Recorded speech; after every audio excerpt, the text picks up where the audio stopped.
السلام عليكم ورحمة الله وبركاته، يا رب جميعا تكونوا بخير. لو انتم من الناس اللي بتحبوا البطاطس وزهقتوا من الطرق التقليدية والمسلوقة عايزين تعملوها بطريقة جديدة ويكون طعمها حلو، النهاردة هنعمل مع بعض احلى والذ طريقة للبطاطس وطعمها حلو قوي. قبل ما نبدأ الفيديو، لو انتوا اول مرة تشوفوني ما تنسوش تعملوا لايك وتشتركوا في القناة وتفعلوا زر الجرس عشان يوصل لكم اشعارات لما ننزل وصفات جديدة. يلا بينا نبدأ. اول حاجة هحتاج 5 حبات من البطاطس، هبتدي ان انا اقطعهم مكعبات كبيرة بالشكل دوت.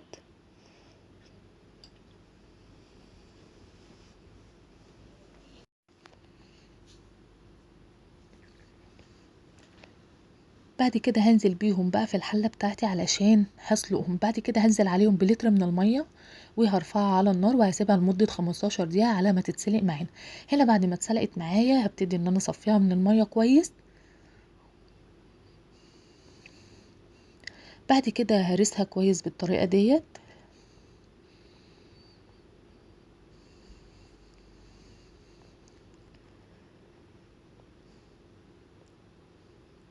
وهنا بعد ما هرستها كويس هننزل عليها بالتوابل بتاعتي: معلقة صغيرة من الملح، نص معلقة صغيرة من البابريكا، ونص معلقة صغيرة من الفلفل الاسمر،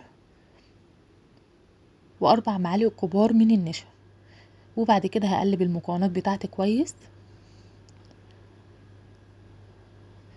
وهنا هنزل بمعلقتين كبار من البقدونس المفروم، وبعد كده هبتدي ان انا اعجنهم مع بعض بالشكل دوت زي ما انتوا شايفين.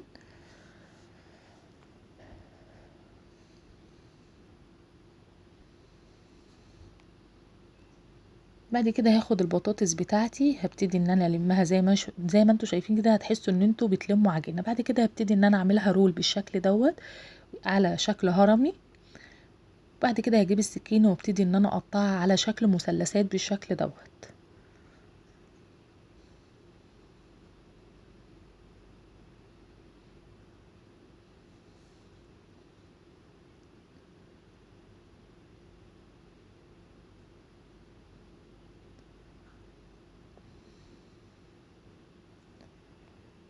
وهنا بعد ما خلصت البطاطس وبقت بالشكل دوت هحتاج بعد كده حبتين من البيض، وانزل عليهم برشة من الفلفل الاسود ورشة من الملح وهنقلبهم كويس.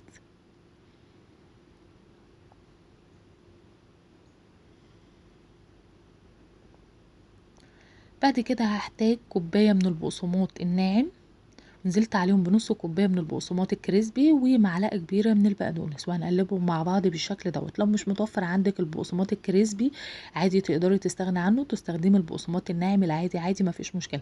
بعد كده همسك قطع البطاطس بتاعتي واحطها في البيض بتاعي بالشكل دوت، وبعد كده هنزل بيها في البقسماط وهغلفها من كل الجوانب بالبقسماط زي ما انتوا شايفين بالشكل دوت.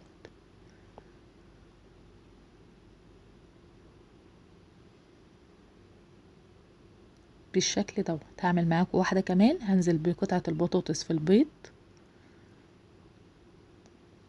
وبعد كده هنزل بيها في البقسماط.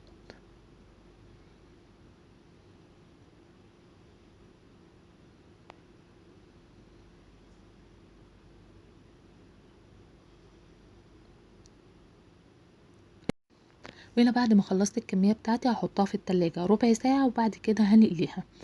دلوقتي بقى هنحضر سلطة الخيار. معايا كوباية من الزبادي وهنزل عليهم بمعلقتين كبار من المايونيز،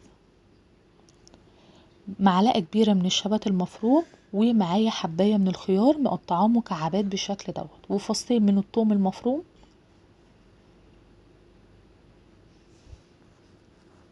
وهنقلبهم مع بعض وكده. دي سلطة الخيار بقت جاهزة معانا، طعمها حلو قوي يا جماعة وخفيفة.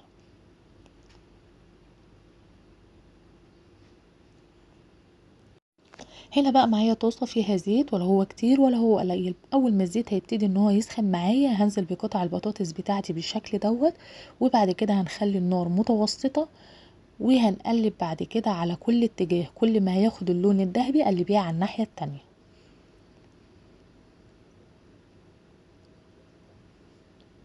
بعد كده هطلعه على مناديل من المطبخ علشان اصفيها بالشكل دوت زي ما انتوا شايفين.